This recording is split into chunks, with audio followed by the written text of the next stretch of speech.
ഓടി നടന്നിട്ട് നമ്മളൊരു സ്ഥലത്ത് ഇരിക്കുമ്പോഴോ കിടക്കുമ്പോഴോ കിട്ടുന്നൊരു സമാധാനമുണ്ട്, ശരീരത്തിന് കിട്ടുന്ന ഒരു ആശ്വാസം. അതാണ് ആ സക്കീനത്ത്. ആ സക്കീനത്ത് ഇണയിൽ നിന്ന് കിട്ടണം. അതാണ് അവിടെ നിന്ന് കിട്ടേണ്ടത്. രണ്ടുപേരും ഏതൊക്കെ തരത്തിലുള്ള പ്രയാസങ്ങളിലൂടെ ബുദ്ധിമുട്ടുകളിലൂടെ ഒക്കെ കടന്നു പോയാലും ഇവർ രണ്ടുപേരും ചേർന്ന് നിൽക്കുമ്പോൾ രണ്ടുപേർക്കും ആ ഒരു ആശ്വാസം അങ്ങനെ കിട്ടണം. അതിനാണ് എന്ത് വജഅല ബൈനക്കും മവദ്ദത്തം വറഹ്മ. അതിന് വേണ്ടിയിട്ടാണ് നിങ്ങൾക്കിടയിൽ മവദ്ദയും റഹ്മയും അള്ളാഹു ഇറക്കി തന്നത്.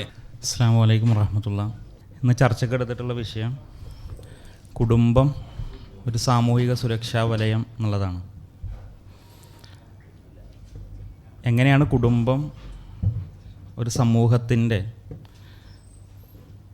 സുരക്ഷയായി മാറുന്നത്, എന്തെല്ലാം കാര്യങ്ങളാണ് ആ സുരക്ഷയെ ഭേദിക്കുന്നത്, സമൂഹത്തിന് അപകടങ്ങൾ ഉണ്ടാക്കുന്നത് എന്നതാണ് ഒരു കുറഞ്ഞ സമയം കൊണ്ട് ഇവിടെ സമർപ്പിക്കാൻ ഉദ്ദേശിക്കുന്നത്. ആ വിഷയവുമായി ബന്ധപ്പെട്ട് എന്തെങ്കിലും നമുക്ക് ചർച്ച ചെയ്യുകയും ആവാം. ആമുഖമെന്ന നിലക്ക് ഞാൻ ചില സംഭവങ്ങൾ പറയാം. 1987 ഫെബ്രുവരി മാസത്തിൽ അന്നത്തെ സ്വവർഗരതിക്കാരുടെ ഒരു പത്രം, ആ പത്രം ഗേ കമ്മ്യൂണിറ്റി ന്യൂസ് എന്നാണ് അതിൻ്റെ പേര്. ഒരു മാസത്തിൽ 2 എണ്ണം വെച്ച് ഇറങ്ങുന്ന ആ പത്രത്തിൽ ഫെബ്രുവരി 15 ഇറങ്ങിയ പതിപ്പിൽ അതിലൊരു ചെറിയ കോളം, അതിൻ്റെ തലക്കെട്ട് for the homo erotic order, ഒരു സ്വവർഗരതിയിൽ അധിഷ്ഠിതമായ ലോകക്രമത്തിലേക്ക് എന്നതാണ് അതിൻ്റെ ടൈറ്റിൽ. അതൊരു കാവ്യാത്മകമായ ഒരു ചെറിയ ലേഖനമാണ്. മൈക്കിൾ സ്വിഫ്റ്റ് എന്ന പേരുള്ള ഒരു കവിയാണ് അത് എഴുതിയിട്ടുള്ളത്. അദ്ദേഹം അതിൽ പറയുകയാണ്, അദ്ദേഹത്തിൻ്റെ വന്യമായ ഭാവനയിൽ നാളെ നടക്കാൻ പോകുന്ന സംഗതികൾ വലിയ സ്വപ്നത്തോടു കൂടി അദ്ദേഹം എഴുതി വെക്കുകയാണ്. നിങ്ങളുടെ ആൺമക്കളെ ഞങ്ങൾ വശീകരിക്കും. അവരെ അവരുടെ കളിസ്ഥലങ്ങളിൽ നിന്ന്, സ്കൂളുകളിൽ നിന്ന്, ജിംനേഷ്യങ്ങളിൽ നിന്ന്, അവരെവിടെയൊക്കെ ഇടപെടുന്നുണ്ടോ അവിടങ്ങളിൽ നിന്നെല്ലാം ഞങ്ങൾ അവരെ വശീകരിക്കും. നിങ്ങളുടെ സ്ത്രീകൾ സ്വാതന്ത്ര്യത്തിന് വേണ്ടി കരയും. അവരവരുടെ പുരുഷന്മാരെ ഒഴിവാക്കും. അങ്ങനെ സ്വവർഗരതിയിൽ അധിഷ്ഠിതമായ ഒരു ലോകക്രമം നാളെ സാധ്യമാകും. എന്നിട്ട് പറയുകയാണ്, ഞങ്ങളെ എതിർക്കുന്നവരെല്ലാം നാളെ അവർ ക്രൂശിക്കപ്പെടുന്ന അവസ്ഥയുണ്ടാകും. ആരെങ്കിലും ഞങ്ങളെ എതിർക്കാൻ വന്നാൽ അവരെല്ലാം തകർക്കപ്പെടും. ഞങ്ങൾക്ക് അനുകൂലമായ നിയമങ്ങൾ ഉണ്ടാകുന്ന ഒരു ലോകം സാധ്യമാകുന്ന ഒരു കാലം വരും. എന്നിട്ട് പറയുകയാണ്, ചതിയിലും വഞ്ചനയിലും കാപഢ്യത്തിലും പടുത്തുയർത്തപ്പെട്ട കുടുംബമെന്ന സംവിധാനം തകർന്നു വീഴും. ആ കുടുംബം എന്ന സംവിധാനത്തിനകത്ത് പ്രയാസം അനുഭവിക്കുന്നവരൊക്കെ സ്വാതന്ത്ര്യത്തിലേക്ക് കടക്കും.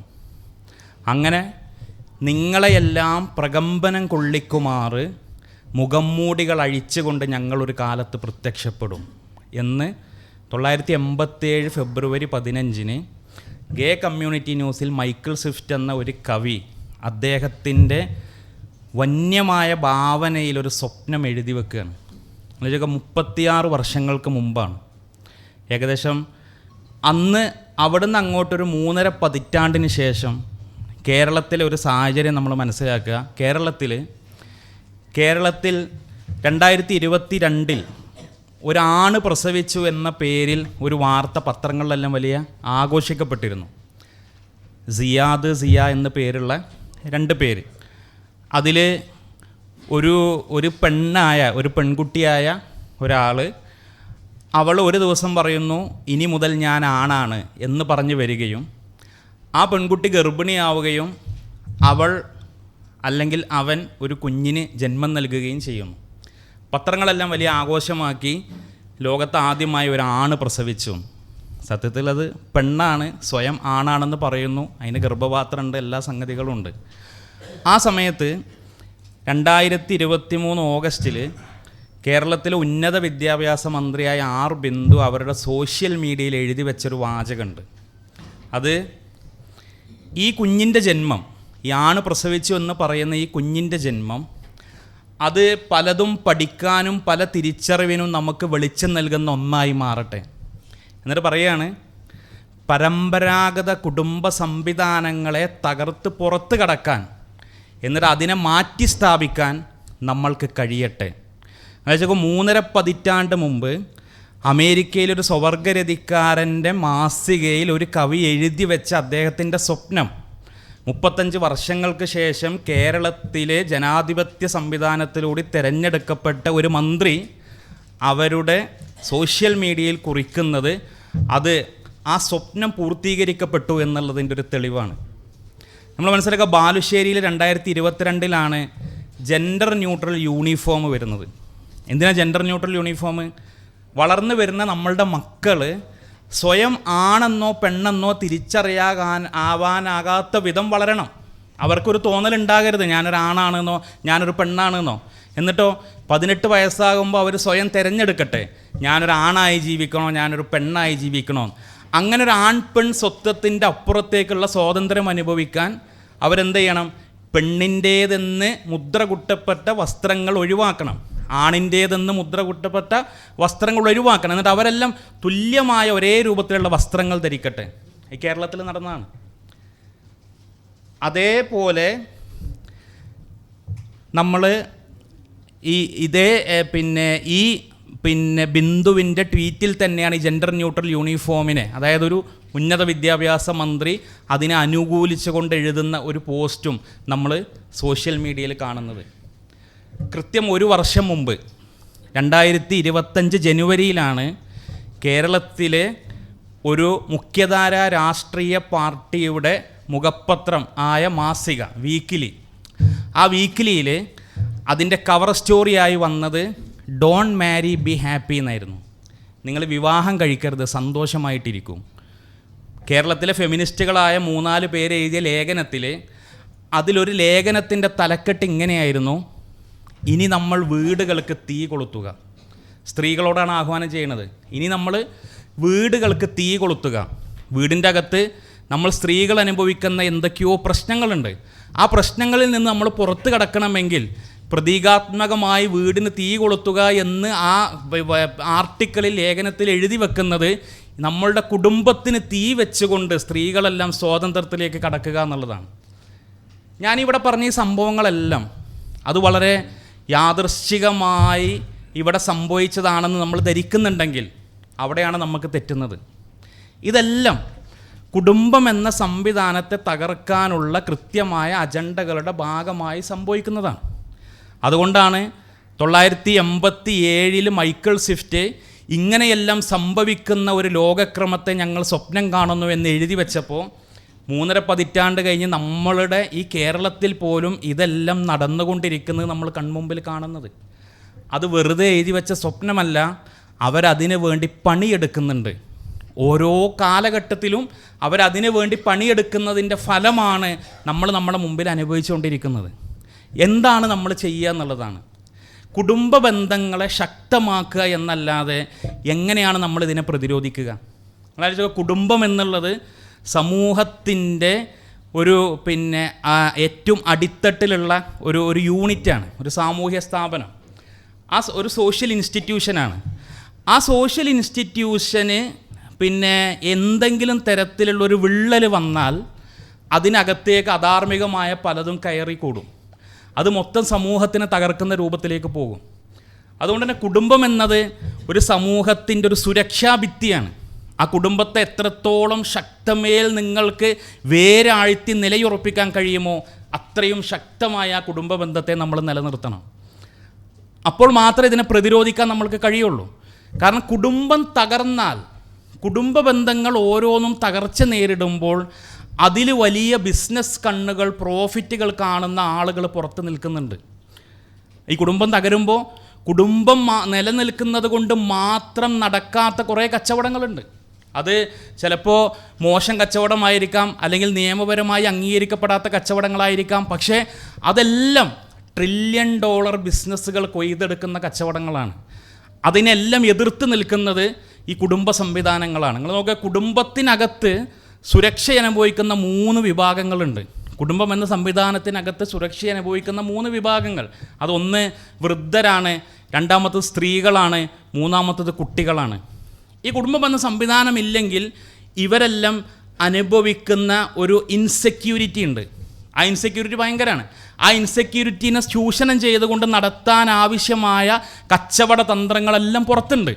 അതുകൊണ്ട് തന്നെ അവിടെ കച്ചവടം നടക്കണമെങ്കിൽ ഇവിടെ കുടുംബം എങ്ങനെയൊക്കെ തകർക്കാമെന്നുള്ള ഗവേഷണത്തിലാണ് അവർ. അപ്പോൾ മാത്രമേ അവർക്ക് ഇതൊക്കെ കിട്ടുള്ളൂ.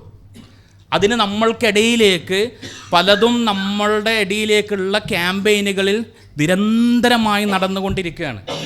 നമ്മുടെ കുടുംബത്തിനകത്ത് ഏതെങ്കിലും ഒരാൾ ആ ക്യാമ്പയിനുകൾക്ക് വശംവദരായാൽ നമ്മൾ ആ അധാർമികതകൾക്ക്, ആ കച്ചവട താല്പര്യങ്ങൾക്ക് നമ്മുടെ വീടിൻ്റെ ഡോറ് തുറന്നു കൊടുക്കുകയാണ് നമ്മൾ ചെയ്യണത്. അവിടെയാണ് നമ്മൾ പ്രതിരോധിക്കേണ്ടത്. കുടുംബത്തിനകത്തെ നമ്മളൊക്കെ കുടുംബം ശക്തമായി നിലനിൽക്കണമെങ്കിൽ ഞാൻ പറഞ്ഞ പോലെ കുടുംബത്തിനകത്ത് ഓരോ അംഗങ്ങളും തമ്മിലുള്ള ബന്ധം ദൃഢമാകണം. കുടുംബത്തിനകത്തുള്ള ഓരോ അംഗങ്ങളും തമ്മിലുള്ള ബന്ധം ദൃഢമാകണം. ആ ഓരോ അംഗങ്ങളുടെയും ആവശ്യങ്ങൾ പരസ്പരം പൂർത്തീകരിക്കപ്പെടണം. ആവശ്യങ്ങളെന്ന് പറഞ്ഞാൽ അവരുടെ ഒബ്ജക്റ്റീവായ അല്ലെങ്കിൽ മെറ്റീരിയലിസ്റ്റിക്കായ വസ്തുവിലുള്ള ആവശ്യങ്ങൾ മാത്രമല്ല. എല്ലാവർക്കും ഭക്ഷണം വേണം, വസ്ത്രം വേണം, പാർപ്പിട സൗകര്യങ്ങൾ വേണം. അതിനപ്പുറത്തേക്ക് വൈകാരികമായ ആവശ്യങ്ങൾ പൂർത്തീകരിക്കപ്പെടണം. അപ്പോൾ മാത്രമേ കുടുംബത്തിനകത്ത് സമാധാനം നിലനിൽക്കുകയുള്ളൂ. ആ വൈകാരികമായ ആവശ്യങ്ങൾ കുടുംബത്തിലെ ഓരോ അംഗങ്ങൾക്കിടയിലും പാരസ്പര്യത്തോടെ പൂർത്തീകരിക്കപ്പെടുന്നൊരു അവസ്ഥാവിശേഷം ഉണ്ടാകുമ്പോഴാണ് കുടുംബത്തിനകത്ത് സമാധാനം എന്നുള്ള സംഗതി ഉണ്ടാവുക. നിങ്ങളൊരു ഒന്നാമത് വൃദ്ധരെടുത്ത് നോക്ക്. ഇസ്ലാം എത്രത്തോളമാണ് വൃദ്ധരെ സംരക്ഷിക്കുന്നതിൻ്റെ പുണ്യങ്ങൾ, ആവശ്യങ്ങൾ നിരന്തരമായി ആവർത്തിച്ചു കൊണ്ട് പറയുന്നത്. മാതാപിതാക്കളിൽ ഏതെങ്കിലും ഒരാൾ നിങ്ങളുടെ അടുത്ത് വാർദ്ധക്യം പ്രാപിച്ചാൽ നിങ്ങൾ കാരുണ്യത്തിൻ്റെ ചിറകുകൾ അവർക്ക് താഴ്ത്തി കൊടുക്കണം. നിങ്ങൾ നോക്ക്, ഈ വൃദ്ധർ ഈ കുടുംബത്തിനകത്ത് അനുഭവിക്കുന്നൊരു സുരക്ഷിതത്വമുണ്ട്. പക്ഷേ ഇന്ന് നോക്ക്, നമ്മൾ കേരളത്തിലെ ഏറ്റവും കൂടുതൽ ചർച്ച ചെയ്യപ്പെടുന്ന യുവാക്കളെല്ലാം വിദേശ രാജ്യങ്ങൾക്ക് മൈഗ്രേറ്റ് ചെയ്ത് പോവുകയാണ്. എന്തുകൊണ്ടാണ് മൈഗ്രേറ്റ് ചെയ്ത് പോകുന്നതിന്? നമ്മളെടുത്തും ചില പ്രശ്നങ്ങളുണ്ട്. പുതിയ ജോലി സാധ്യതകൾ തേടുന്നുണ്ട്, അല്ലെങ്കിൽ ഇന്ത്യയിലെ അവസ്ഥ മോശമാകുന്നുണ്ട്, ഇവിടെ നിന്നാൽ കാര്യമായ തൊഴിൽ സാധ്യതകൾ ഇല്ലാതാകുന്നു എന്നെല്ലാം നമുക്ക് പറയാം. പക്ഷേ നമ്മളെ മക്കളെ വളർത്തിക്കൊണ്ടുവരുമ്പോൾ പഠിപ്പിക്കുന്നൊരു സംഗതി ഉണ്ട്. ജീവിക്കാൻ പണം വേണം. നീ എന്തിനാ പഠിക്കേണ്ടത്? നീ പഠിക്കണം. നീ പഠിച്ചാൽ നീ ഏറ്റവും നല്ല പണം ലഭിക്കുന്ന കോഴ്സ് ഏതാണോ അതിന് ചേരണം. ആ ഏറ്റവും നല്ല പണം ലഭിക്കുന്ന കോഴ്സ് ഏത് രാജ്യത്താണോ ആ കോഴ്സ് ഏറ്റവും നല്ലത് കിട്ടുക, ആ രാജ്യത്ത് പോയി ചേരണം. എന്നിട്ട് ഏറ്റവും കൂടുതൽ ശമ്പളം കിട്ടുന്ന ജോലിയിൽ കയറണം. ഏതൊരു മാതാപിതാക്കളും സ്വാഭാവികമായിട്ട് ആഗ്രഹിക്കുന്നതാണ്. പക്ഷേ അത് മൂല്യങ്ങളില്ലാതെ ഇത്തരം സംഗതികളാണ് നമ്മൾ മക്കളിലേക്ക് കൊടുക്കുന്നുണ്ടെങ്കിൽ ഒരു മക്കൾ വളർന്നു വരുന്ന സമയത്ത് അവർ മനസ്സിലാക്കുന്നത് ജീവിതത്തിലെ ഏറ്റവും വലുത് സമ്പത്താണ് എന്നുള്ളതാണ്. പരമാവധി സമ്പത്ത് സമ്പാദിക്കുകയും സമ്പത്തിൻ്റെ മേലെ അനുഭവിക്കുന്ന സുരക്ഷിതത്വം, സമ്പത്തിനെ തവക്കുലാക്കിക്കൊണ്ട് അനുഭവിക്കുന്നൊരു സുരക്ഷിതത്വം, അതാണ് ഇവിടെ ദുനിയാവിലെ ഏറ്റവും വലിയ സുരക്ഷ എന്നവർ മനസ്സിലാക്കും. അങ്ങനെ മനസ്സിലാക്കി വളരുന്ന മക്കൾ അവർ ഒരു പക്ഷേ വിദേശ രാജ്യങ്ങളിൽ സെറ്റിൽ ചെയ്യുമ്പോൾ അവർ തിരിച്ച് മാതാപിതാക്കൾക്ക് കൊടുക്കുന്നത് ആ സമ്പത്തായിരിക്കും. കാരണം അവർ ജീവിതത്തിൽ ഏറ്റവും മനസ്സിലാക്കിയത് സമ്പത്താണ് ജീവിതത്തിൽ ഏറ്റവും വലുത്, അല്ലെങ്കിൽ പണമാണ് ജീവിതത്തിൽ ഏറ്റവും വലുത്. ഞാൻ ഏറ്റവും വലുതായി കാണുന്ന സാധനം അതെൻ്റെ മാതാപിതാക്കൾക്ക് തിരിച്ചു കൊടുക്കാനായിരിക്കും അവരാഗ്രഹിക്കുക. നിങ്ങൾ നോക്ക്, വൃദ്ധരെ വീട്ടിൽ നിന്ന് പുറത്താക്കുമ്പോൾ അവിടെ നടക്കുന്നൊരു ബിസിനസ് ഉണ്ട്. വൃദ്ധസദനങ്ങൾ എന്ന് പറയുമ്പോൾ നമ്മൾ പണ്ട് കണ്ട് ശീലിച്ച വൃദ്ധസദനങ്ങളല്ല. വൃത്തിഹീനമായ പരിസരത്ത് നല്ല ഭക്ഷണങ്ങളില്ലാതെ വൃദ്ധരായ ആളുകൾ നോക്കാൻ ആളില്ലാതെ കഴിയുന്ന വൃദ്ധസദനങ്ങളല്ല. ഇന്ന് എല്ലാവരുടെ പൈസ ഉണ്ട്. വൃദ്ധസദനങ്ങൾ, ആധുനിക വൃദ്ധസദനങ്ങൾ 5 സ്റ്റാർ സ്റ്റൈലിലുള്ള ആലയങ്ങളായിട്ട് പടുത്തുയർത്തപ്പെട്ട് ഇങ്ങനെ ഉണ്ടായി വരികയാണ്. അറിയാം, കൊളംബിയ പസഫിക് എന്നുള്ള ലോകത്തെ ഏറ്റവും വലിയ വൃദ്ധസദനങ്ങളുടെ ഒരു സൊസൈറ്റി ഉണ്ട്, കൊളംബിയ പസഫിക്. അമേരിക്ക കേന്ദ്രീകരിച്ച് കാനഡയിലും ലോകത്തെ പല ഭാഗങ്ങളിലായിട്ട് അവർക്ക് അവരുടെ സൊസൈറ്റികളുണ്ട്. അത് അറിയപ്പെടുന്നത് ഓൾഡ് ഏജ് ഹോം എന്നൊന്നല്ല, senior citizens living home, retirement home, വലിയ വലിയ പേരുകളാണ്.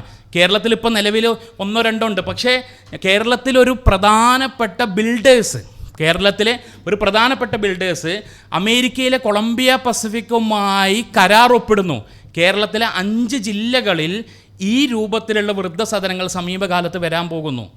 അതായത് ഇത്രയും വലിയൊരു തുക കേരളത്തിൽ കൊണ്ടുവന്ന് നിക്ഷേപിക്കണമെങ്കിൽ, ഇൻവെസ്റ്റ് ചെയ്യണമെങ്കിൽ അവർ നടത്തിയൊരു മാർക്കറ്റ് സ്റ്റഡി ഉണ്ടാവും. ആ മാർക്കറ്റ് സ്റ്റഡിയുടെ അടിസ്ഥാനത്തിൽ മാത്രമേ കച്ചവടക്കാർ ലാഭം തിരിച്ചു കിട്ടുമെന്നറിയാതെ എവിടെയും കൊണ്ടുപോയി പൈസ ഇറക്കൂല.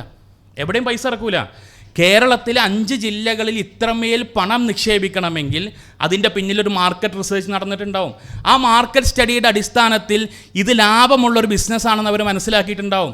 അതുകൊണ്ടാണ് ഈ കരാറിൻ്റെ അടിസ്ഥാനത്തിൽ കേരളത്തിലെ 5 ജില്ലകളിൽ ഈ 5 സ്റ്റാർ സ്റ്റൈലിലുള്ള വൃദ്ധസദനങ്ങൾ വരുന്നത്. എന്താ അവിടെ സൗകര്യങ്ങൾ ഉണ്ടാവുക? അവിടെ ഇഷ്ടം പോലെ ഭക്ഷണങ്ങളുണ്ടാവും, വൈവിധ്യമാർന്ന വെജിറ്റേറിയൻ, നോൺ വെജിറ്റേറിയൻ ഭക്ഷണങ്ങൾ. അവിടെ വിനോദങ്ങൾക്കായിട്ട് സിനിമാശാലകളുണ്ട്, സ്വിമ്മിംഗ് പൂളുകളുണ്ട്, പരിചരിക്കാൻ ഇഷ്ടം പോലെ നഴ്സുമാരുണ്ട്, ഡോക്ടർമാരുണ്ട്, കളിയും വിനോദങ്ങളുമുണ്ട്, അവിടെ പാർക്കുകളുണ്ട്, എല്ലാ സൗകര്യങ്ങളുമുണ്ട്. പക്ഷേ അവിടെ മാസം ഒരു സംഖ്യ കൊടുക്കണം, അത് മക്കൾ കൊടുത്താൽ മതി. എന്നാലോ മരണപ്പെട്ടാലും മക്കൾ നോക്കണമെന്നില്ല. പിന്നെ മരണാനന്തര കർമ്മങ്ങൾ നൽകാനുള്ള പൈസ മക്കൾ അയച്ചു കൊടുത്താൽ മതി, അതടക്കം അവർ ചെയ്തു കൊടുക്കും. വലിയ സൗകര്യങ്ങളാണ്. പക്ഷെ നിങ്ങൾക്കറിയോ, വൃദ്ധർക്കിടയിൽ നടത്തിയ പഠനങ്ങൾ വൃദ്ധരായ ആളുകളുടെ ആവശ്യങ്ങൾ എന്താണ്? വൃദ്ധരായ ആളുകൾ സത്യത്തിൽ ആഗ്രഹിക്കുന്നത് എന്താണെന്ന് വെച്ചാൽ അവരവരുടെ പേരക്കുട്ടികളുടെ കൂടെ കളിക്കാൻ ആഗ്രഹിക്കുന്നുണ്ട്. ഇത് നടത്തിയ പഠനത്തിൻ്റെ അടിസ്ഥാനത്തിലുള്ളതാണ്. അവരെ പേരക്കുട്ടികളുടെ കൂടെ കളിക്കാൻ ആഗ്രഹിക്കുന്നുണ്ട്, വീട്ടിലെ പറമ്പിൽ അല്ലെങ്കിൽ ചെറിയ ചെറിയ ജോലികൾ ചെയ്യാൻ ആഗ്രഹിക്കുന്നുണ്ട്, ആരാധനാലയങ്ങളിൽ പോയിട്ട് പ്രാർത്ഥിക്കാൻ ആഗ്രഹിക്കുന്നുണ്ട്, അവരുടെ പ്രായത്തിലുള്ള ആളുകളുമായി സംസാരിച്ചിരിക്കാൻ ആഗ്രഹിക്കുന്നുണ്ട്, ചെറിയ ചെറിയ യാത്രകൾ പോകാൻ ആഗ്രഹിക്കുന്നുണ്ട്. ഇതാണ് ശരിക്കും വൃദ്ധർ ആഗ്രഹിക്കുന്നത്. ഇതാണ്. അതല്ലാതെ ഇത്തരം പഞ്ചനക്ഷത്ര സൗകര്യങ്ങൾ ആസ്വദിക്കാനല്ല അവരാഗ്രഹിക്കുന്നത്. വൃദ്ധസദനങ്ങളിൽ കഴിയുന്ന വൃദ്ധരേക്കാൾ ഏകദേശം 76% സന്തോഷത്തിലാണ് വീട്ടിൽ കഴിയുന്ന വൃദ്ധന്മാരെന്ന് പഠനങ്ങളുണ്ട്. ആ വൃദ്ധരെ നമ്മളെങ്ങനെയാണ് നമ്മൾ വിദേശത്തേക്ക് പോകുന്നതുകൊണ്ട് നമ്മൾ വീട്ടിൽ നിന്ന് പുറത്താക്കുക? അത് കുടുംബ സംവിധാനത്തിന് വരുന്ന വിള്ളലാണ്. അവിടെ ഒരു കച്ചവട കണ്ണുണ്ട്, മാർക്കറ്റുണ്ട്. നോക്ക്, കേരളത്തിൽ ഒരു പ്രമുഖനായ ചലച്ചിത്ര സംവിധായകൻ ഇതേപോലത്തെ ഒരു വൃദ്ധസദനത്തിൽ മരണപ്പെട്ടപ്പോഴാണ് ഈ വിഷയങ്ങൾ വലിയ ചർച്ചയാവുന്നത് കേരളത്തിൽ. അദ്ദേഹത്തിൻ്റെ മരണാനന്തര കർമ്മടക്കം അവിടെയാണ് ചെയ്യുന്നത്. ഇതേപോലത്തെ വൃദ്ധസദനങ്ങൾ വരികയാണ്. അവിടെയാണ് നമ്മൾ ഈ കുടുംബ ബന്ധങ്ങളെ ശക്തിപ്പെടുത്തേണ്ടത്. ഇസ്ലാമിൻ്റെ മൂല്യങ്ങൾ നമ്മൾ മനസ്സിലാക്കിക്കൊണ്ട് കുടുംബത്തിനകത്ത് പ്രാവർത്തികമാക്കേണ്ടത് അവിടെയാണ്. രണ്ടാമത് സ്ത്രീകളെ നോക്കുക. സ്ത്രീകൾ കുടുംബത്തിനകത്ത് അനുഭവിക്കുന്നൊരു സുരക്ഷയുണ്ട്. പക്ഷേ ആ സുരക്ഷ അത് അവൾ ചങ്ങലയിലാണെന്ന് അവളോട് നിരന്തരം പറഞ്ഞുകൊണ്ടിരിക്കുകയാണ്. അതുകൊണ്ട് എന്ത് വേണം? അവൾ പുറത്തിറങ്ങിയിട്ടതാ അവളോട് പറയാണ്, ആണുങ്ങൾ ആസ്വദിക്കുന്ന നിങ്ങൾ കണ്ടിട്ടില്ലേ, ഇതേപോലെ ആസ്വദിക്കാൻ നിനക്കും താല്പര്യമില്ലെന്ന് അവളോട് പറഞ്ഞുകൊണ്ടിരിക്കുകയാണ്. സ്ത്രീകൾ പുറത്തിറങ്ങുമ്പോൾ കുടുംബത്തിനുണ്ടാകുന്ന തകർച്ചയുണ്ട്. പുറത്തിറങ്ങാന്ന് ഞാൻ ഉദ്ദേശിച്ചത് ഈ ഇന്ന് ലിബറൽ ആളുകൾ പറയുന്ന ആ രൂപത്തിലുള്ള സ്വാതന്ത്ര്യത്തിലേക്ക് കടന്നു പോകുമ്പോൾ 1950കളിലെ അമേരിക്കൻ സമൂഹത്തെ ഒരു ചിത്രം ഞാൻ പറഞ്ഞുതരാം. അവിടെ കുടുംബ ബന്ധങ്ങൾ നല്ല ശക്തമായി നിലനിന്നിരുന്നൊരു സമൂഹമാണ് 1950കളിൽ. 1955 ഹോം ഇക്കണോമിക് മാസിക ഉണ്ട്. അവിടെ അമേരിക്കയിൽ ഇറങ്ങുന്ന ഒരു കുടുംബ മാസികയാണ്, ഹോം ഇക്കണോമിക് മാഗസിൻ എന്നാണ് പറയുക. നമ്മളിവിടുത്തെ ഇവിടെയുള്ള കുടുംബ മാസികകളില്ലേ, ഇപ്പോൾ വനിത, മഹിളാ ചന്ദ്രിക, പിന്നെ ആരാമം പോലത്തെ കുടുംബ മാസികകൾ, ഇതേപോലത്തെ ഒരു കുടുംബ മാസിക. ആ കുടുംബ മാസികയിൽ 1955 അതിൽ വന്ന ഒരു ലക്കത്തിൽ വന്ന ഒരു ആർട്ടിക്കിളാണ്. അതിൻ്റെ ടൈറ്റിൽ എന്താണെന്ന് വെച്ചാൽ how to look after your husband, tips to look after your husband. നിങ്ങളെ ഭർത്താവിനെ നോക്കാനുള്ള ടിപ്സുകൾ ഒരു പേജിൽ. എന്നിട്ട് അതിൽ കൊടുത്തിരിക്കുന്നത് എന്താ അറിയോ? നിങ്ങളെ ഭർത്താവ് രാവിലെ ജോലിക്ക് പോയി വൈകിട്ട് തിരിച്ചു വരുമ്പോൾ വളരെ ക്ഷീണിതനായിരിക്കും. അപ്പോൾ നിങ്ങൾ എന്ത് ചെയ്യണം? അദ്ദേഹത്തിന് ഇഷ്ടപ്പെട്ട ഭക്ഷണം വീട്ടിൽ ഒരുക്കി വെക്കണം. ഇങ്ങനെ ഓരോ ടിപ്സാണ്, 1, 2, 3 ഇങ്ങനെ ഇട്ടിട്ട്. എന്നിട്ട് അടുത്തത്, നിങ്ങളുടെ ഭർത്താവ് ജോലി കഴിഞ്ഞ് വരുമ്പോൾ നിങ്ങൾ കുളിച്ച് വൃത്തിയായി നല്ല വസ്ത്രം ധരിച്ചിരിക്കണം. അങ്ങനെ നിങ്ങളെ കാണുമ്പോൾ അയാൾക്ക് സന്തോഷം തോന്നണം. നിങ്ങളുടെ ഭർത്താവ് ജോലി കഴിഞ്ഞ് വരുന്ന സമയത്ത് നിങ്ങളുടെ മക്കളെ നിങ്ങൾ കുളിപ്പിച്ച് നല്ല വസ്ത്രം ധരിപ്പിച്ച് കൊടുക്കണം. നിങ്ങളെ ഭർത്താവ് ജോലി കഴിഞ്ഞ് വരുമ്പോൾ അദ്ദേഹം വീട്ടിലേക്ക് കയറി വരുമ്പോൾ വീടെല്ലാം നിങ്ങൾ വൃത്തിയാക്കി വെക്കണം. ആ വൃത്തിയായ വീടായിരിക്കണം അദ്ദേഹം കാണേണ്ടത്. നിങ്ങളുടെ ഭർത്താവ് ജോലി കഴിഞ്ഞ് വരുമ്പോൾ നിങ്ങൾ അയാളെ പുഞ്ചിരിയോടുകൂടി സ്വീകരിക്കണം. ഇങ്ങനെ കുറേ ടിപ്സ്, ഒരു 10-30 ടിപ്സ് നമ്മളിങ്ങനെ കേട്ടാൽ തോന്നും സൊഹീൽ ബുഖാരിയിൽ നിന്ന് എടുത്തിങ്ങനെ എഴുതിയതാണ്. ഇത് മുസ്ലിം മാഗസിൻ അല്ല, മുസ്ലിം മാസികയല്ല. ഇതൊരു സാധാ അമേരിക്കയിൽ 50കളിൽ ഇറങ്ങിയ ഹോം ഇക്കണോമിക് മാസികയാണ്. ആ അമേരിക്കയിൽ ഇന്നത്തെ അവസ്ഥ നിങ്ങൾ നോക്ക്, എന്താ അതിൻ്റെ പ്രശ്നം? 1960-കളിൽ അവിടെ ഒരു പുസ്തകം ഇറങ്ങി, ബെറ്റി ഫ്രൈഡൻ്റെ ഫെമിനൈൻ മിസ്റ്റേക്ക് എന്ന പേരുള്ളൊരു പുസ്തകം. ഫെമിനൈൻ മിസ്റ്റേക്ക്, അതിൻ്റെ 1-ാമത്തെ അധ്യായത്തിൻ്റെ പേര് the problem has no name എന്നാണ്. പേരറിയാത്തൊരു പ്രശ്നം, ആ പ്രശ്നത്തിന് പേരറിയാത്തൊരു പ്രശ്നം. എന്നിട്ട് അവർ പറയാണ് the problem has no name എന്നുള്ള അധ്യായത്തിൽ ബെറ്റി ഫ്രൈഡൻ പറയാണ്, സ്ത്രീകളോട് പറയാണ്, അമേരിക്കയിലെ വീട്ടമ്മമാരായ സ്ത്രീകളോട് പറയാണ്, നിങ്ങൾ ആരും സന്തോഷത്തിലല്ല, നിങ്ങളൊക്കെ എന്തോ ഒരു അസ്വസ്ഥത നിങ്ങൾ അനുഭവിക്കുന്നുണ്ട്, നിങ്ങൾക്ക് എവിടേക്കെയോ പോകാൻ ആഗ്രഹമുണ്ട്, നിങ്ങൾ എന്തൊക്കെയോ ഒരു വിങ്ങലിലാണ് നിങ്ങളുള്ളത്. അതുകൊണ്ട് തന്നെ ഈ പ്രശ്നത്തിനൊരു പേരില്ല. അതാണ് ആ പ്രോബ്ലം ഹാസ് നോ നെയിം, പേര് പറയാൻ പറ്റാത്തൊരു പ്രശ്നം. അത് അമേരിക്കയിലെ വീട്ടിലെ സ്ത്രീകൾ മുഴുവൻ അനുഭവിക്കുന്നുണ്ട് എന്നുള്ളത് ബെറ്റി ഫ്രൈഡൻ പറഞ്ഞത്. അവിടെ നിന്ന് അങ്ങോട്ട് തുടങ്ങുകയാണ് ഒരു ഫെമിനിസത്തിൻ്റെ 2ാം wave second wave of feminism എന്ന് പറയുന്നത്. എന്നിട്ടോ അമേരിക്കയിൽ സെക്ഷൽ റെവല്യൂഷൻ ആരംഭിക്കുകയാണ്, അഥവാ ലൈംഗികമായ സ്വാതന്ത്ര്യത്തിലൂടെയുള്ളൊരു പെൺവിമോചനം. എന്നിട്ട് എന്താ 10-40 വർഷം കഴിഞ്ഞിട്ട് നമ്മൾ എന്താ കാണുന്നത്? അവിടെ നിങ്ങൾ ആലോചിച്ച് നോക്ക്, ടീനേജ് പ്രഗ്നൻസി കൂടി, കൗമാരപ്രായത്തിലുള്ള പെൺകുട്ടികൾ പ്രഗ്നൻ്റ് ആകുന്നത് കൂടി, പിന്നെ വിവാഹത്തിന് പുറത്തുള്ള പ്രസവം കൂടി, അബോർഷൻ കൂടി, ഗർഭചിത്രം കൂടി, അതേപോലെ പിന്നെ സ്ത്രീകളെ വെച്ചുള്ള പോൺ വീഡിയോസ് വലിയ മാർക്കറ്റായി വളർന്നു വന്നു. Porn videos, porn industry. ഇങ്ങനെ പെണ്ണിനെ ചൂഷണം ചെയ്തുകൊണ്ട് എന്തൊക്കെ ചെയ്യാൻ സാധിക്കുമോ ഇതെല്ലാം ഈ 10-40 വർഷത്തിന് ശേഷം അവിടെ ഉണ്ടായി. എന്നിട്ട് ഈ 2000-ന് ശേഷം 2010-ലും 20-കളിലുമെല്ലാം ഇപ്പോൾ അവിടെ നിന്ന് ഇറങ്ങിക്കൊണ്ടിരിക്കുന്ന പുസ്തകങ്ങൾ പറയുന്നുണ്ട്, നമ്മൾ ഈ പിന്നെ സെക്ഷൽ റെവല്യൂഷൻ ഒരു പുരുഷാധിപത്യ സമൂഹം ഏറ്റെടുത്ത് നമ്മൾ ചൂഷണം ചെയ്യപ്പെട്ടു എന്ന് പല പുസ്തകങ്ങളിലും നമ്മൾക്ക് കാണാൻ കഴിയും. അതെന്തി അങ്ങനെ സംഭവിച്ച്? കുടുംബം എന്ന സംവിധാനം തകർത്തുകൊണ്ട് കുടുംബത്തിന് പുറത്തേക്ക് സ്ത്രീകൾ വന്നപ്പോൾ അവരെ ചൂഷണം ചെയ്യാൻ റെഡിയായി നിൽക്കുന്ന ഒരു സമൂഹം അവിടെ ഉണ്ട്, മാർക്കറ്റിലുണ്ട്. ആ ചൂഷണത്തിന് വിധേയരായപ്പോഴാണ് ഈ പ്രശ്നങ്ങളെല്ലാം ഉണ്ടായത്. 1950-ൽ വിവാഹത്തിന് പുറത്ത് ജനിക്കുന്ന കുട്ടികളുടെ എണ്ണം ഏകദേശം 2% മാത്രമായിരുന്നു US-ൽ. ഇപ്പോൾ ഈ 2020 ആയപ്പോൾ ഏകദേശം 50% കുട്ടികളും വിവാഹത്തിന് പുറത്താണ് അവിടെ ജനിക്കുന്നത്. കുടുംബം എന്ന സംവിധാനത്തിൻ്റെ തകർച്ചയാണ്. ആലോചിച്ച് നോക്ക്, ഈ കുട്ടികൾ വളർന്നു വരുമ്പോൾ അവസ്ഥ എന്തായിരിക്കും? കുട്ടികളാണ് 3ാമത് കുടുംബത്തിനകത്ത് സുരക്ഷ അനുഭവിക്കുന്ന മറ്റൊരു വിഭാഗം, ആ കുടുംബത്തിലെ അംഗം. കുട്ടികൾ നമ്മൾ മനസ്സിലാക്കുക, പ്രവാചകൻ സല്ലല്ലാഹു അലൈഹി വസല്ലം പറഞ്ഞിട്ട് മല്ലം യർഹമു സഗീറന വയഗരിഫു ഹക്ക കബീറന ലൈസ മിന്ന. കുട്ടികളോട് കരുണ കാണിക്കാത്തവർ, മുതിർന്നവരോടുള്ള കടമ നിർവഹിക്കാത്തവർ, അവർ നമ്മിൽപ്പെട്ടവനല്ല. എനിക്ക് മുതിർന്നവരോടുള്ള കടമ നമ്മൾ കൃത്യമായി വളരെ കോൺഷ്യസ് ആയിട്ട് നമ്മൾ ചെയ്യുന്ന സംഗതിയാണ്. നമ്മൾ മുതിർന്നവരെ ബഹുമാനിക്കും, അവരോട് സംസാരിക്കുമ്പോൾ പ്രത്യേകം നമ്മളൊന്ന് ബോധവാന്മാരാകും, അവരോട് പറയുന്ന വാക്കുകൾ സൂക്ഷിച്ചായിരിക്കും, അവർ വരുമ്പോൾ അവരെ ബഹുമാനിക്കും, പ്രത്യേക ഇരുത്തും, ഭക്ഷണങ്ങൾ കൊടുക്കും, ഒക്കെ നമ്മൾ ചെയ്യും. അതേ ഹദീസിൻ്റെ പകുതി ആയിക്കൊണ്ട് പറയുന്നതാണ് യർഹമു സഗീറന, കുട്ടികളോട് നിങ്ങൾ കരുണ കാണിക്കുക എന്നുള്ളത്. അതെന്തേ കുട്ടികളോടുള്ള കരുണ അത്രമേൽ നമ്മുടെ അടുത്ത് നിന്ന് വരാത്ത? അതുകൊണ്ട് തന്നെ കുടുംബത്തിനകത്ത് ഇമോഷണൽ ഇൻസെക്യൂരിറ്റി അനുഭവിക്കുന്ന കുട്ടികൾ ഒരുപാടുണ്ട്. കുട്ടികൾക്ക് വൈകാരികമായ ആവശ്യങ്ങൾ പൂർത്തീകരിക്കപ്പെടുന്നില്ല, അത് അവരിൽ നിന്ന് തടയപ്പെടുക, അല്ലെങ്കിൽ അത് നെഗ്ലക്റ്റ് ചെയ്യപ്പെടുകയാണ്, അവഗണിക്കപ്പെടുകയാണ് കുടുംബത്തിനകത്ത്. ആ കുടുംബത്തിനകത്ത് സുരക്ഷ അനുഭവിക്കുന്ന ഒരു വിഭാഗമാണ്. നിങ്ങൾക്ക് ആ കുട്ടികൾ പുറത്തിറങ്ങുമ്പോൾ അവരെ കാത്ത് വലിയൊരു നെറ്റ്വർക്ക് അവിടെ നിൽക്കുന്നുണ്ട്. നിങ്ങൾക്കറിയാം, നിങ്ങൾ ആരെങ്കിലും ചിന്തിച്ചിട്ടുണ്ടോ എന്തുകൊണ്ടാണ് സ്കൂളിൻ്റെ ചുറ്റും മാത്രം ലഹരി വിൽപ്പനക്കാർ കൂടി നിൽക്കണമെന്നുള്ളത്? സ്കൂൾ കുട്ടികളെടുത്ത് അവർ ജോലിക്കൊന്നും പോകുന്നില്ലല്ലോ, അവരെടുത്ത് അധ്വാനിച്ച് അവരെടുത്ത് പൈസ ഉണ്ടാവില്ല. പക്ഷേ ഈ പണമില്ലാത്ത കുട്ടികളുടെ അടുത്ത് എന്തുകൊണ്ടാണ് ലഹരി റാക്കറ്റുകൾ വ്യാപകമായി കൂടി നിൽക്കുന്നത്? ജോലി ചെയ്യുന്ന ഒരുപാട് സ്ഥലങ്ങളുണ്ടല്ലോ, തിരുവനന്തപുരം സെക്രട്ടേറിയറ്റും സൈബർ പാർക്കും തുടങ്ങി കേരളത്തിൽ ഒരുപാട് ജോലിക്കാരുള്ള സ്ഥലങ്ങളുണ്ട്. അതിൻ്റെ ചുറ്റും ഒന്നും ഇല്ലാത്ത ലഹരി മാഫിയകളുടെ റാക്കറ്റുകൾ 10ാം ക്ലാസ്സും +2 ഉള്ള സ്കൂളുകളുടെ ചുറ്റും കൂടി നിൽക്കുന്നത് ആ സമയത്ത് അവരെ പിടിച്ചാൽ കിട്ടും എന്നുള്ളതുകൊണ്ടാണ്. എന്തുകൊണ്ടാണ്?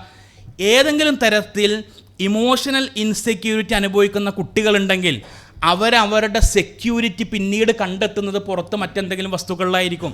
അതുകൊണ്ട് തന്നെ ലഹരിയിലേക്ക് കിട്ടാനുള്ള സാധ്യത കൂടുതലാണ്. നിങ്ങൾ ആലോചിച്ച് നോക്ക്, കുടുംബം എന്ന സംവിധാനം കൂടി ഇല്ലെങ്കിൽ അവസ്ഥ ആലോചിച്ച് നോക്ക്. കുടുംബത്തിൽ നിന്ന് കുടുംബത്തിൽ മൂല്യബോധത്തോടു കൂടി വളർന്നു വരുന്ന വളരെ മിനിമം മൂല്യബോധമെങ്കിലും ഏറ്റവും കുറഞ്ഞൊരു മൂല്യബോധമെങ്കിലും ഉണ്ടായിട്ടൊരു കുടുംബത്തിൽ നിന്ന് വളർന്നു വരുന്ന കുട്ടികൾ ഏതെങ്കിലും തരത്തിൽ ലഹരിയിലേക്ക് പോകാനുള്ള സാധ്യത കുറവാണ്. പക്ഷേ വളരെ കുറഞ്ഞ ശതമാനമാണ് ഇന്നും ലഹരിയിലേക്ക് പോകുന്നത്. പക്ഷേ നിരന്തരം നമ്മൾ വാർത്തകൾ കേൾക്കുന്നുണ്ട്, നമ്മളെ നാട്ടിലുണ്ട്, നമ്മുടെ അയൽപ്പക്കത്തുണ്ട്, എല്ലായിടത്തും ഉണ്ട്. അത് തന്നെ പിന്നെ ഈ കുടുംബ സംവിധാനങ്ങൾ ഇല്ലാത്തൊരവസ്ഥയിൽ നിങ്ങൾ ആലോചിച്ച് നോക്ക്, എത്രയോ കുട്ടികൾ ലഹരിയിലേക്ക് പോകും. അത് വലിയൊരു മാർക്കറ്റാണ്. അവരെ കാത്ത് അവിടെ അത്തരം ഒരു $1 ട്രില്യൺ മാർക്കറ്റ് അവിടെ കാത്തിരിക്കുന്നുണ്ട്. അവരെ അതിൽ നിന്ന് സംരക്ഷിക്കുന്നത് ഈ കുടുംബം എന്ന സംവിധാനമാണ്. ആ കുടുംബത്തിൽ ഓരോ അംഗങ്ങളെയും അവരുടെ വൈകാരികമായ ആവശ്യങ്ങളെ പാരസ്പര്യത്തോടു കൂടി പൂർത്തീകരിക്കാൻ നമ്മൾക്ക് കഴിയണം. അവിടെയാണ് കുടുംബത്തിൻ്റെ വിജയം കിടക്കുന്നത്. അതിന് നമ്മൾക്ക് സാധിക്കുമോ ഇല്ല, അതാണ് നമ്മളുടെ പ്രതിരോധം. നമ്മളെ മക്കളെ സ്നേഹിക്കുന്നതാണ് ഈ അജണ്ടകളോട് മുഴുവനുള്ള പ്രതിരോധം. നമ്മളെ ഇണയെ സ്നേഹിക്കുന്നതാണ് ഈ അജണ്ടകളോട് മുഴുവനുള്ള പ്രതിരോധം. വൃദ്ധരായ മാതാപിതാക്കളെ നമ്മളുടെ കാരുണ്യത്തിൻ്റെ ചിറകിനടിയിൽ സംരക്ഷിച്ച് നിർത്തുന്നതാണ് ഈ അജണ്ടകളോട് മുഴുവനുള്ള പ്രതിരോധം എന്ന് പറയുന്നത്. ആ പ്രതിരോധം നമ്മളുടെ വീടിൻ്റെ അകത്ത് തീർക്കാൻ നമ്മൾക്ക് കഴിയണം. രണ്ട് കുടുംബത്തിലെ 2 പേര് ഒന്നിച്ച് ചേരുമ്പോൾ പുതിയൊരു ഫാമിലി യൂണിറ്റ് ആരംഭിക്കുകയാണ്. പുതിയൊരു ഫാമിലി യൂണിറ്റ്. ബന്ധങ്ങൾ 2 രൂപത്തിലുണ്ട്. ജന്മം കൊണ്ടുള്ള ബന്ധങ്ങളുണ്ട്, തിരഞ്ഞെടുക്കുന്ന ബന്ധങ്ങളുണ്ട്. ജന്മം കൊണ്ടുള്ള ബന്ധങ്ങൾ എന്ന് പറഞ്ഞാൽ നമ്മുടെ മാതാപിതാക്കൾ, സഹോദരന്മാരൊക്കെ ജന്മം കൊണ്ടുള്ള ബന്ധങ്ങളാണ്, രക്തബന്ധങ്ങളാണ്. അത് പിന്നെ നമ്മൾ പ്രത്യേകിച്ചൊന്നും ചെയ്തില്ലെങ്കിലും ആ ബന്ധം മുറിഞ്ഞു പോകാതെ അവിടെ നിൽക്കും. പക്ഷേ തിരഞ്ഞെടുക്കുന്ന ബന്ധങ്ങളുണ്ട്. നമ്മളുടെ അയൽവാസികൾ, സുഹൃത്തുക്കൾ, നമ്മളുടെ ഇണകൾ, ഇതെല്ലാം തിരഞ്ഞെടുക്കുന്ന ബന്ധമാണ്. ആ തിരഞ്ഞെടുക്കുന്ന ബന്ധം പ്രത്യേകിച്ച് ഏത് ബന്ധത്തിലാണെങ്കിലും ആ ബന്ധത്തെ നിലനിർത്താൻ ചില കോംപ്രമൈസുകൾ ആവശ്യമാണ്. സാക്രിഫൈസ് ആവശ്യമാണ്, ത്യാഗം ആവശ്യമാണ്. ആ ത്യാഗവും കോംപ്രമൈസും അഡ്ജസ്റ്റ്മെൻറ്റും ഒന്നും ഇല്ലെങ്കിൽ ഒരു ബന്ധം നിലനിൽക്കില്ല. 2 കുടുംബത്തിൽ നിന്ന് 2 പേര് ഒന്നിച്ചുകൊണ്ട് പുതിയൊരു കുടുംബ യൂണിറ്റ് ആരംഭിക്കുന്ന സമയത്ത് ആ 2 പേരെ ചേർത്ത് നിർത്തുന്നത് ഈ കോംപ്രമൈസും സാക്രിഫൈസുമാണ്, അഡ്ജസ്റ്റ്മെൻറ്റുമാണ്. അത് എത്രത്തോളം ഉണ്ട് എന്നുള്ളതാണ്. എന്തുകൊണ്ടാണ് 2 സുഹൃത്തുക്കൾ ഉണ്ടാവുന്നത്? എന്തുകൊണ്ടാണ്? നമുക്കൊക്കെ സുഹൃത്തുക്കളില്ലേ? ആ 2 സുഹൃത്തുക്കൾ പിന്നെ ഇത്ര ദീർഘകാലം നിലനിൽക്കുന്നത് എന്തുകൊണ്ടാണ്? ഞാൻ അവന് വേണ്ടിയും അവൻ എനിക്ക് വേണ്ടിയും ചിലതൊക്കെ കോംപ്രമൈസ് ചെയ്തിട്ടുണ്ട്, അത് ചിലതൊക്കെ സാക്രിഫൈസ് ചെയ്തിട്ടുണ്ട്. നമ്മൾ അന്യോന്യം ചില ത്യാഗങ്ങൾ സഹിച്ചിട്ടുണ്ട്, എൻ്റെത് ഒഴിവാക്കിയിട്ട് അവനെ സഹായിച്ചിട്ടുണ്ട്, പലതും ചെയ്തിട്ടുണ്ട്. അതുകൊണ്ടാണ് ബന്ധങ്ങൾ നിലനിൽക്കുന്നത്. നമ്മളെ ഉമ്മയും നമ്മളെ ഉപ്പയും തമ്മിലുള്ള ബന്ധം നിലനിൽക്കുന്നത് അത് പരസ്പരം ചില ത്യാഗങ്ങൾ അങ്ങോട്ടും ഇങ്ങോട്ടും ഉണ്ട്. ഈ ത്യാഗവും ഈ പിന്നെ കോംപ്രമൈസും ഒന്നും ഇല്ലാതെ ഒരു ബന്ധം നിലനിൽക്കില്ല. കാരണം ബന്ധങ്ങളെ ബോണ്ട് ചെയ്യുന്ന ഗ്ലൂ, ആ പശ എന്ന് പറയുന്നത് ഈ കോംപ്രമൈസാണ് അല്ലെങ്കിൽ സാക്രിഫൈസാണ്. പക്ഷേ വിവാഹത്തിലേക്ക് കടക്കുമ്പോൾ മാത്രം ഇന്ന് നമ്മൾ ചിന്തിക്കുന്നത് ഞാൻ എന്തിന് കോംപ്രമൈസ് ചെയ്യണം, ഞാൻ എന്തിന് അഡ്ജസ്റ്റ് ചെയ്യണം, ഞാൻ മാത്രം എന്തിന് സാക്രിഫൈസ് ചെയ്യണം എന്നുള്ളതാണ്. അതില്ലെങ്കിൽ പിന്നെ ആ ബോണ്ട് ഉണ്ടാവില്ല. അങ്ങനെ ചേർത്ത് നിർത്തുകൊണ്ട് തുടങ്ങുന്ന പുതിയൊരു യൂണിറ്റാണ് കുടുംബം. അവിടുന്ന് തുടങ്ങണം. അവിടെ റസൂലുള്ളാഹി സ്വല്ലല്ലാഹു അലൈഹി വസല്ലം പറഞ്ഞത് ഖുർആനിൽ സൂറത്ത് റൂമിൽ 21-ാമത്തെ ആയത്താണ്. വമിൻ ആയാത്തിഹി അൻ ഖലഖലകും മിൻ അൻഫുസികും അസ്വാജ ലിതസ്കുനു ഇലൈഹ. നിങ്ങൾക്ക് നിങ്ങളിൽ നിന്ന് തന്നെ ഇണകളെ സൃഷ്ടിച്ച് തന്നത് അത് അള്ളാഹുവിൻ്റെ ദൃഷ്ടാന്തങ്ങളിൽപ്പെട്ടതാണ്. ആ ആയത്തിന് അള്ളാഹു പൊസിഷൻ ചെയ്യുന്നൊരു രീതിയുണ്ട്. അത് നമ്മൾ ഒരു സാധനത്തിനെ കൊണ്ടുവെക്കുന്നൊരു സ്ഥലം ഉണ്ടല്ലോ, ആ സ്ഥലത്തിന് ചില പ്രത്യേകത ഉണ്ടാവും. ഈ ആയത്തിനെ കൊണ്ടുവച്ച സ്ഥലം എന്ന് പറഞ്ഞാൽ സൂറത്ത് റൂമിലെ 20 മുതൽ 25 വരെയുള്ള ആയത്തുകൾ മുഴുവൻ തുടങ്ങുന്നത് വമിൻ ആയാത്തിഹി എന്ന് പറഞ്ഞിട്ടാണ്, അള്ളാഹുവിൻ്റെ ദൃഷ്ടാന്തങ്ങളിൽപ്പെട്ടതാണ്. ആ 6 ആയത്തിലും പറയുന്നത് പ്രപഞ്ചത്തിലെ അത്ഭുതകരമായ പ്രതിഭാസങ്ങളെക്കുറിച്ചാണ് പറയുന്നത്. ഈ 6 ആയത്തിലും വമിൻ ആയാത്തിഹി അള്ളാഹുവിൻ്റെ ദൃഷ്ടാന്തങ്ങളിൽപ്പെട്ടതാണ്. ആകാശത്ത് നിന്ന് നിങ്ങൾക്ക് മഴ ചൊരിഞ്ഞു തരികയും ആ മഴ ചൊരിഞ്ഞത് മൂലം ഭൂമിയിൽ നിന്ന് സസ്യങ്ങൾ മുളപ്പിക്കുന്നതും അത് അള്ളാഹുവിൻ്റെ ദൃഷ്ടാന്തങ്ങളിൽപ്പെട്ടതാണ്. ആകാശഭൂമികളെ സൃഷ്ടിച്ചതും അവിടെ രാവും പകലും മാറി മാറി വരുന്നതും അത് അള്ളാഹുവിൻ്റെ ദൃഷ്ടാന്തങ്ങളിൽപ്പെട്ടതാണ്. നിങ്ങളെ ഭയപ്പെടുത്തുമാറ് ആകാശത്ത് ഇടിമിന്നലുകൾ ഉണ്ടാകുന്നത് അത് അള്ളാഹുവിൻ്റെ ദൃഷ്ടാന്തങ്ങളിൽപ്പെട്ടതാണ്. ഇങ്ങനെ പ്രപഞ്ചത്തിലെ വലിയ പ്രതിഭാസങ്ങളെക്കുറിച്ച് പറയുന്നതിൻ്റെ കൂട്ടത്തിലാണ് അള്ളാഹു പറയുന്നത് വമിൻ ആയാത്തിഹി അവൻ്റെ ദൃഷ്ടാന്തങ്ങളിൽപ്പെട്ടതാണ് അൻ ഖലഖലകും മിൻ അൻഫുസികും അസ്വാജ നിങ്ങൾക്ക് നിങ്ങളിൽ നിന്ന് തന്നെ ഇണകളെ സൃഷ്ടിച്ച് തന്നത് ലിതസ്കുനു ഇലൈഹ നിങ്ങൾ സമാധാനം അടയാൻ വേണ്ടിയിട്ട്. ലിതസ്കുനു ഇലൈഹ ആ സക്കീനത്ത്, ആ സുക്കൂനുണ്ടല്ലോ, ആ സക്കീനത്ത്, ആ സമാധാനം എന്ന് പറഞ്ഞാൽ സക്കീനത്ത് എന്നുള്ള സമാധാനം എന്ന് പറഞ്ഞാൽ നിശ്ചലമായ അവസ്ഥയിൽ കിട്ടുന്ന ഒരു സമാധാനമാണ്. നമ്മൾ ഇപ്പോൾ രാവിലെ മുതൽ വൈകുന്നേരം വരെ നമ്മൾ ഒരു ജോലി ചെയ്ത് നമ്മളിങ്ങനെ ഓടി നടന്നിട്ട് പിന്നെ നമ്മൾ വിശ്രമിക്കാൻ വേണ്ടി ഒരു സോഫയിൽ ഒരു ചാരുകസയിൽ അല്ലെങ്കിൽ ഒരു കട്ടിലോ കിടക്കുമ്പോൾ കിട്ടുന്ന അത്രയും നേരം ഓടി നടന്നിട്ട് നമ്മളൊരു സ്ഥലത്ത് ഇരിക്കുമ്പോഴോ കിടക്കുമ്പോഴോ കിട്ടുന്ന ഒരു സമാധാനമുണ്ട്, ശരീരത്തിന് കിട്ടുന്ന ഒരു ആശ്വാസം. അതാണ് ആ സക്കീനത്ത്. ആ സക്കീനത്ത് ഇണയിൽ നിന്ന് കിട്ടണം. അതാണ് അവിടെ നിന്ന് കിട്ടേണ്ടത്. രണ്ടുപേരും ഏതൊക്കെ തരത്തിലുള്ള പ്രയാസങ്ങളിലൂടെ ബുദ്ധിമുട്ടുകളിലൂടെയൊക്കെ കടന്നു പോയാലും ഇവർ രണ്ടുപേരും ചേർന്ന് നിൽക്കുമ്പോൾ രണ്ടുപേർക്കും ആ ഒരു ആശ്വാസം അങ്ങനെ കിട്ടണം.